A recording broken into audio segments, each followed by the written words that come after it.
आज आमच्यावर लखमराजे आहे आणि बापूसाहेब महाराजांच्या राज्याभिषेकाला आज 100 वर्ष पूर्ण झाली आहे। अशा वेळेला राजघराणं फक्त ह्या 3च उमेदवारांच्या बरोबर त्यांचे आशीर्वाद प्राप्त झालेले आहे। ही देव पाटेकरांची कृपा आहे असं मी समजतो।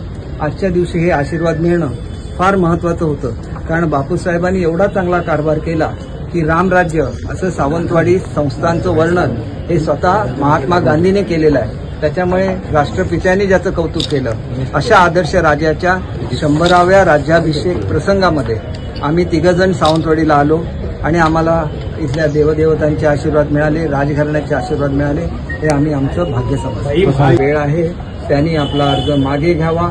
त्यांनी कुठल्याही परिस्थितीमध्ये पंतप्रधान नरेंद्र मोदीजी, फडणवीस साहेब या कोणाचीही नावं वापरण्याचा कोणताही अधिकार त्यांना नाही आणि त्याच्यामुळे त्यांनी बोध घ्यावा।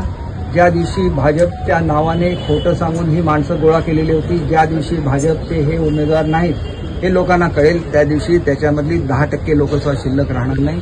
याचा त्यांनी बोध घ्यावा। नवीन आहेत, त्यांनी योग्य तो निर्णय घ्यावा आणि 4 पूर्वी आपली जर उमेदवारी मागे घेतली तर पक्ष भारतीय जनता पक्ष काहीतरी विचार करू शकतील, अन्यथा भारतीय जनता पक्षाचे अध्यक्ष आदरणीय सावंतसाहेब इथं आहेत, ते योग्य ती कारवाई करतील याची मला खात्री आहे। एक मला आनंद आहे की आदरणीय राणेसाहेब माझ्याबरोबर आहेत आणि राणेसाहेबांचं जे स्वप्न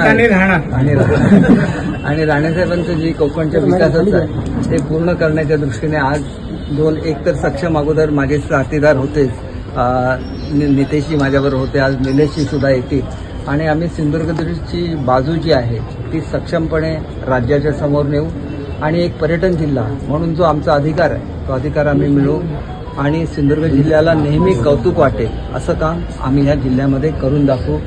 आणि राणेसाहेबांनी पर्यटन जिल्हा म्हणून घोषित केला, तो कार्यक्रम सावंतवाडीला झालेला होता आणि आज योगायोग असा आहे की ज्या बापूसाहेब महाराजांचा उल्लेख रामराजा असं स्वतः महात्मा गांधींनी केला, त्यांच्या राज्यारोहणाला आज 100वा वर्ष पूर्ण होत आहे।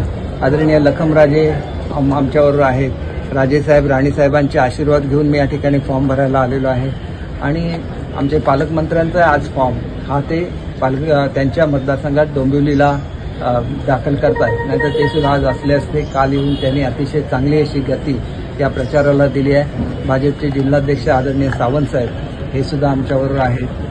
लवकरच राष्ट्रवादीचे संपूर्ण फौज सुद्धा ही कामाला लागणार आहेत। RPIची सगळे आमचे कार्यकर्ते कामाला लागलेले आहेत आणि आदरणीय मोदी साहेबांचं जे स्वप्न आहे सक्षम भारताचं, त्याच्यामध्ये आपल्या अर्थव्यवस्थेला गती देत असताना पर्यटन हा त्यांनी एक महत्त्वाचा घटक निवडला आणि त्याच्यासाठी सिंधुदुर्गची निवड केलेली आहे, हे अत्यंत महत्त्वाचं आहे आणि त्याच्यामुळे मुंबईच्या आजूबाजूला जे इन्फ्रास्ट्रक्चर उभं राहिलं आहे त्याचा अभिमान आम्हाला आहे। ज्या योजना वेगवेगळ्या महिलांसाठी दिलेल्या आहेत, ज्याच्यामध्ये माझी लाडकी बहीण योजना आहे, महिलांना पूर्णपणे मोफत शिक्षण देण्याची योजना आहे, महिलांना अर्ध्या तिकिटामध्ये STची सफर घडवण्याचं योजना आहे, युवकांसाठी त्यांना स्टायपेंड देण्याची योजना आहे आणि त्याच्याचबरोबर जे सिनियर सिटीजन आहेत त्याच्यासाठी सुद्धा योजना देणारं हे पहिलं सरकार आहे।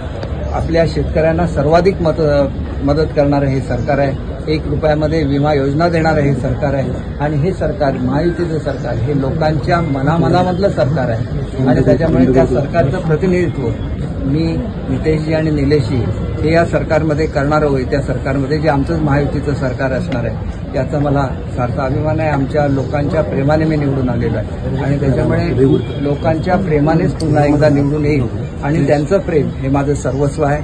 शेतकऱ्यांचं हित जपण्यासाठी जो काय लढा द्यायला लागेल तो मी देईन आणि 50-50 वर्ष प्रलंबित असलेले महसुली प्रश्न मी सोडवून दाखवलेले आहेत। अनेक योजना ज्यावेळेला राणेसाहेब होते त्याला पाण्याच्या मोठ्या योजना मंजूर झाल्या, आता छोटे छोटे अनेक तलाव हे प्रत्येक विभागामध्ये होत आहेत। शेतकऱ्यांची प्रगती होत असताना मच्छीमारांची प्रगती झाली पाहिजे, महिलांची प्रगती झाली पाहिजे, युवकांची प्रगती झाली पाहिजे आणि मला सांगायला अभिमान वाटतो की जे जर्मनीला युवक पाठवण्याची जी योजना राज्य शासनाने केली, ज्याचा मी कॅबिनेट कमिटीचा अध्यक्ष आहे, ते पहिली 100 मुलं किंवा पहिली 125 मुलं ही या जिल्ह्यातून जात आहेत आणि ज्या मुलाला 20,000 पगार हा इथं मिळतो त्याला 3 लाख रुपये पगार हा जर्मनीमध्ये मिळायला लागणार आहे। त्यांची नियुक्तीची पत्र मी देऊ शकलो याचा मला आनंद आहे।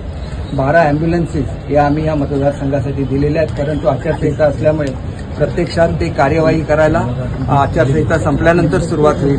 जे जे या मतदारसंघासाठी लागेल ते आदरणीय पालकमंत्री महोदय आणि आदरणीय राणेसाहेब जे आमचे नेते आहेत त्यांच्या मार्गदर्शनाखाली ते सर्व काही केलं जाईल. भाई राजन केरींनी आत्ताच उमेदवारी अर्ज भरलाय. यावेळी त्यांनी बाईट देताना असं म्हटलंय की किती मातब्बर उतरले तरी विजय आपलाच आहे. एक गोष्ट अशी आहे की मी केलेल्या कामांचे नारळ फोडायची त्यांना सवय झालेली आहे, पण ते नारळ कोणी मंजूर केलेल्या कामाचे आहेत हे माझ्या जनतेला माहिती आहे. त्याच्यामुळे अशी लबाड लोक खूप असतात की जे लबाडी करतात, पण ही लबाडी फार काळ चालत नाही. मला कोणाबद्दल वाईट बोलायची सवय नाही, पण खोटं बोलायचं आणि सातत्याने खोटं बोलत राहायचं जेणेकरून लोकांना ते खरं वाटेल. आमच्या वेंगुर्लाच्या तालुकाध्यक्षांनी त्यांना चॅलेंज दिलं होतं की तुम्ही केलेलं एक काम दाखवा. एक काम ते दाखवू शकले नाही. सगळी कामं मी केलेली आहेत. जागोजागी रस्ते नेलेले आहे. हा डोंगराळ भाग आहे. सगळे डोंगर फोडून हे घाटमाथ्यावरची गावं या मतदारसंघाला जोडलेली आहे. बेळगाव जोडलं, कोल्हापूर जोडलं आणि पर्यटनाच्या दृष्टीने अनेक प्रकल्प मी आणले आहेत. ते केवळ मोठ्या हॉटेलची तर उद्घाटनं केली, भूमिपूजनं केली, पण सर्वसामान्य लोकांना त्या छोट्या छोट्या हॉटेलचं मालक बनवण्याची कामगिरी मी केलेली आहे. गरीब महिलांच्या जीवनामध्ये चांगले दिवस आणण्याची कामगिरी मी केलेली आहे. शेतकऱ्यांच्या जीवनामध्ये आणण्याची, आपले फलोद्यान करणारे मोठ्या प्रमाणात बागायतदार आहेत त्यांना 10 रुपयाचं अनुदान किलोमागे मिळवून दिलं आणि त्यांच्यासाठी वेगवेगळ्या योजना सुद्धा राबवलेल्या आहेत. त्याच्यामुळे सर्वांचा सर्वांगीण विकास करणं हे माझं ध्येय राहिलेलं आहे आणि मी नुसतं सांगितलं नाही तर करून दाखवलेलं आहे. आणि ह्याच्या पुढे जे करायचं त्या सगळ्याची टेंडर्स निघालेली आहे. पाणबुडी पहिल्यांदा या जिल्ह्यामध्ये येईल आणि मी तुम्हाला पहिल्यांदाच सांगितलं की पर्यटन जिल्हा हे आदरणीय राणेसाहेबांचं एक स्वप्न होतं आणि त्यांच्या मार्गदर्शनाखाली हे स्वप्न पूर्ण करण्याची संधी ही मला निलेशजींना आणि नितेशजींना मिळतंय हे मी स्वतःचं भाग्य समजतो. आणि ह्या सावंतवाडीला इतिहास आहे, बापूसाहेब महाराजांचा इतिहास आहे, शिवरामराजे भोसलेंचा इतिहास आहे आणि त्यांनी आम्हाला चांगलं वागायला शिकवलेलं आहे. शेतकऱ्यांचं हिताचं रक्षण करायला शिकवलेलं आहे. आज अनेक लोक शेतकऱ्यांच्या जमिनी बळकावतात. शेतकऱ्यांच्या हिताचं रक्षण करत असताना चांगल्यात चांगला दर हा शेतकऱ्यांच्या जमिनीला कसा मिळेल हे सुद्धा मी बघेन. तर आजचा प्रोजेक्ट इथं आणत असताना 60 कोटी रुपये हे मी शेतकऱ्यांना मिळवून दिलेले आहे.